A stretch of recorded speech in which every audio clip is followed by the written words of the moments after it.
Maccabees chapter 4. But Simon, of whom we spoke before, who was the betrayer of the money and of his country, spoke ill of Onias, as though he had incited Heliodorus to do these things and had been the promoter of evils. And he presumed to call him a traitor to the kingdom, who provided for the city and defended his nation, and was zealous for the law of God. But when the enmities proceeded so far that murders also were committed by some of Simon's friends, Onias, considering the danger of this contention, and that Apollonius, who was the governor of Cilicia and Phoenicia, was outrageous, which increased the malice of Simon, went to the king, not to be an accuser of his countrymen, but with view to the common good of all the people. For he saw that, except the king took care, it was impossible that matters should be settled in peace, or that Simon would cease from his folly. But after the death of Seleucus, when Antiochus, who was called the Illustrious, had taken possession of the kingdom, Jason, the brother of Onias, ambitiously sought the high priesthood, and went to the king, promising him 360 talents of silver, and out of other revenues 80 talents. Besides this, he promised also 150 more, if he might have license to set him up a place for exercise, and a place for youth, and to entitle them that were at Jerusalem Antiochians. Which when the king had granted, and he had gotten the rule into his hands, forthwith he began to bring over his countrymen to the fashion of the heathens, and abolishing those things which had been decreed of special favor by the kings in behalf of the Jews, by the means of John, the father of that Eupolemus, who went ambassador to Rome to make amity and alliance, he disannulled the lawful ordinances of the citizens, and brought in fashions that were perverse.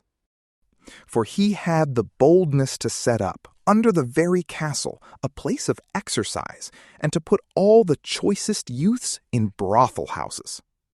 Now this was not the beginning, but an increase and progress of heathenish and foreign manners, through the abominable and unheard of wickedness of Jason, that impious wretch and no priest. Insomuch that the priests were not now occupied about the offices of the altar, but despising the temple and neglecting the sacrifices, hastened to be partakers of the games, and of the unlawful allowance thereof, and of the exercise of the discus.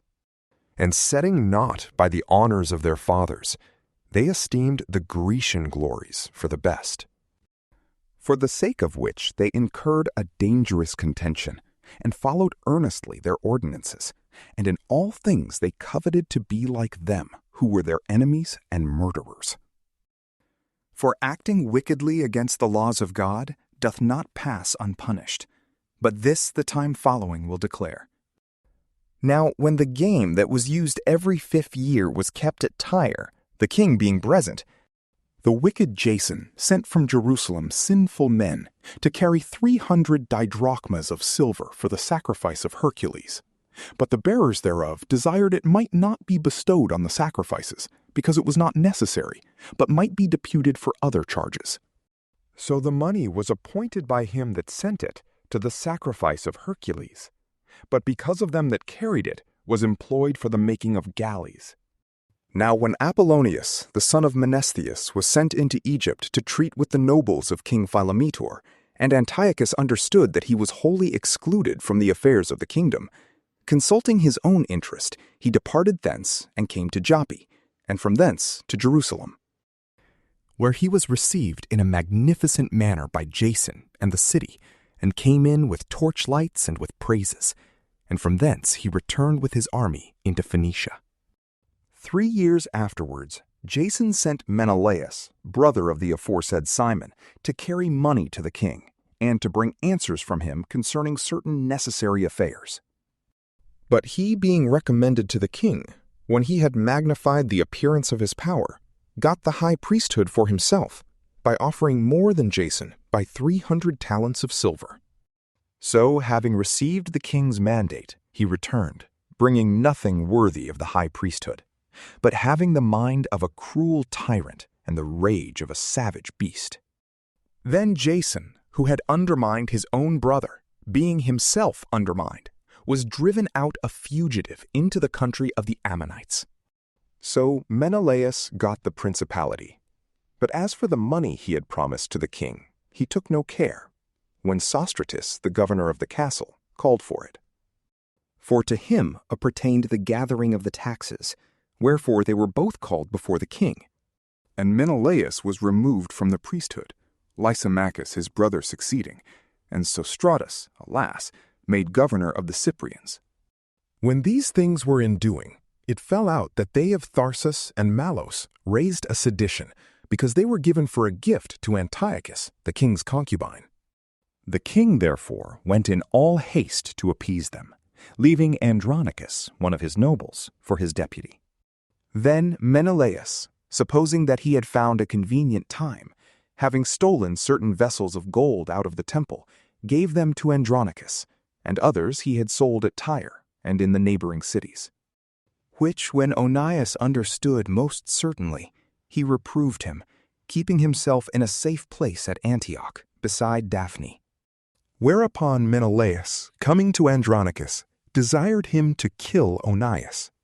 And he went to Onias, and gave him his right hand with an oath, and though he were suspected by him, persuaded him to come forth out of the sanctuary, and immediately slew him, without any regard to justice. For which cause, not only the Jews, but also the other nations conceived indignation, and were much grieved for the unjust murder of so great a man. And when the king was come back from the places of Cilicia, the Jews that were at Antioch, and also the Greeks, went to him, complaining of the unjust murder of Onias. Antiochus, therefore, was grieved in his mind for Onias, and being moved to pity, shed tears, remembering the sobriety and modesty of the deceased.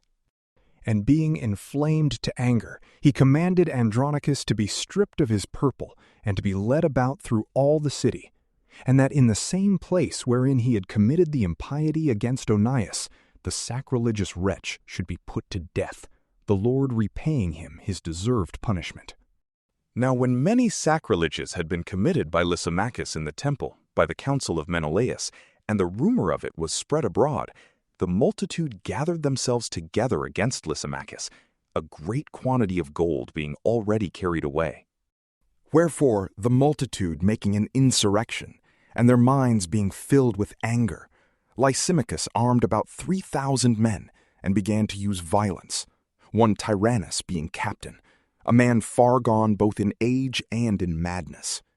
But when they perceived the attempt of Lysimachus, some caught up stones, some strong clubs, and some threw ashes upon Lysimachus. And many of them were wounded, and some struck down to the ground, but all were put to flight. And as for the sacrilegious fellow himself, they slew him beside the treasury. Now concerning these matters, an accusation was laid against Menelaus. And when the king was come to Tyre, 3 men were sent from the ancients to plead the cause before him.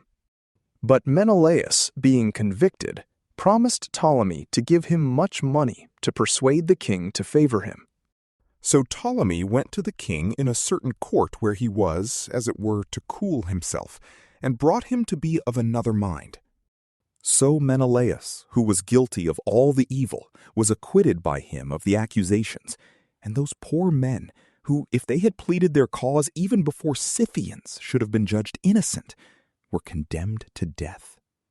Thus they that persecuted the cause for the city, and for the people, and the sacred vessels, did soon suffer unjust punishment. Wherefore, even the Tyrians, being moved with indignation, were very liberal towards their burial. And so, through the covetousness of them that were in power, Menelaus continued in authority, increasing in malice to the betraying of the citizens. From PrayLamp, peace be with you.